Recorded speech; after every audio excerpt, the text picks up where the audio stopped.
భారత సంస్కృతిలో ఒక అద్భుతమైన ఆదర్శం ఉంది. ఒక పేరు, ఒక శక్తి, ఒక ప్రేరణ. అది సీతమ్మ తల్లి. సకల సుగుణాల సమాహారం, దయకు రూపం, ధైర్యానికి ప్రతీక, వివేకానికి దీపం, ఆత్మాభిమానానికి ఆధారం. సీత లేనిదే రామాయణం లేదు.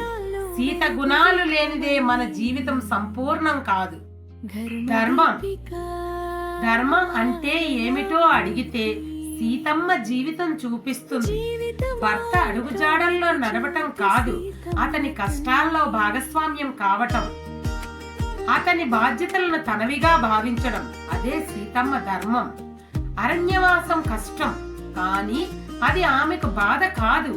అది భర్తతో కలిసి నడిచే ఒక యాత్ర. ఆత్మాభిమానం. సీతమ్మ కేవలం సౌమ్యత్వం కాదు, ఆమె లోపల ఒక గొప్ప ఆత్మాభిమానం ఉంది. పుట్టింటి ఆశ్రయం ఉంది, కానీ ఆమె ఎంచుకున్నది స్వాభిమాన జీవితం. సమస్యలు మనవే, పరిష్కారం మనదే అనే గొప్ప సందేశం ఇచ్చింది సీతమ్మ. దయ అంటే మాటల్లో కాదు, మనసులో ఉండాలి. రావణుడు వచ్చి భిక్ష అడిగినప్పుడు అతని అసలు రూపం తెలియకపోయినా లక్ష్మణ రేఖ దాటి వచ్చి భిక్ష ఇచ్చిన దయామూర్తి సీతమ్మ. దయ అనేది బలహీనత కాదు, అది మనిషి ఉన్నతత. వివేకం. అపాయంలో కూడా ఆలోచించే శక్తి ఉన్నదే నిజమైన వివేకం. రావణుడు అపహరించినప్పుడు ఆమె కేవలం బాధపడలేదు, తన నగల వదిలి రాముడికి మార్గం చూపింది. అది తెలివి కాదు, అది చైతన్యం.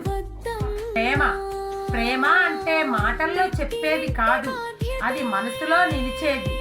అశోకవనంలో బందీగా ఉన్నా కూడా సీతమ్మ మనసు మాత్రం రాముడితోనే ఉంది. ప్రతి శ్వాసలోనూ, ప్రతి ఆలోచనలోనూ రామా అనే నామం. అది ప్రేమ కాదు, అది పరమ భక్తి. ధైర్యం. అపాయంలో చాలా మంది భయపడతారు, కానీ సీతమ్మ నిలబడింది.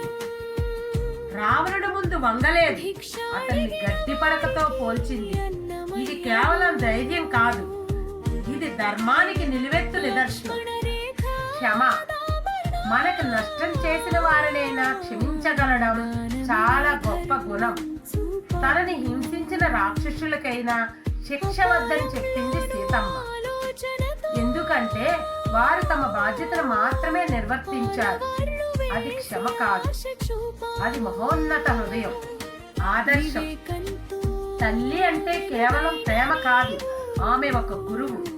అడవిలో కూడా తన పిల్లల్ని మహానుభావులుగా తీర్చిదిద్దింది.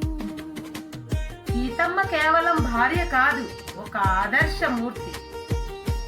ఈ రోజుల్లో కూడా మన చుట్టూ ఎందరో సీతమ్మలు ఉన్నారు. ఇంటి బాధ్యతలు, బయట సవాళ్లు అన్నింటినీ సమతుల్యంగా నడిపిస్తూ నవసీతమ్మలుగా నిలుస్తున్నారు. జీవితంలో ఎన్ని కష్టాలు వచ్చినా ధైర్యంగా ఎదుర్కొని విజయాన్ని అందుకుంటున్నారు. సీతమ్మ తల్లి మనకు చెప్పింది ఒక్కటే: ధర్మంగా జీవించు, దయతో నడు, ధైర్యంగా నిలబడు, ప్రేమతో గెలువు. అప్పుడే నీ జీవితం కూడా ఒక రామాయణం అవుతుంది. ఈ వీడియో మీకు నచ్చితే లైక్ చేయండి, షేర్ చేయండి. ఇలాంటి ఆధ్యాత్మికమైన ప్రేరణాత్మకమైన వీడియోల కోసం CSM super masters channel subscribe చేసుకోండి.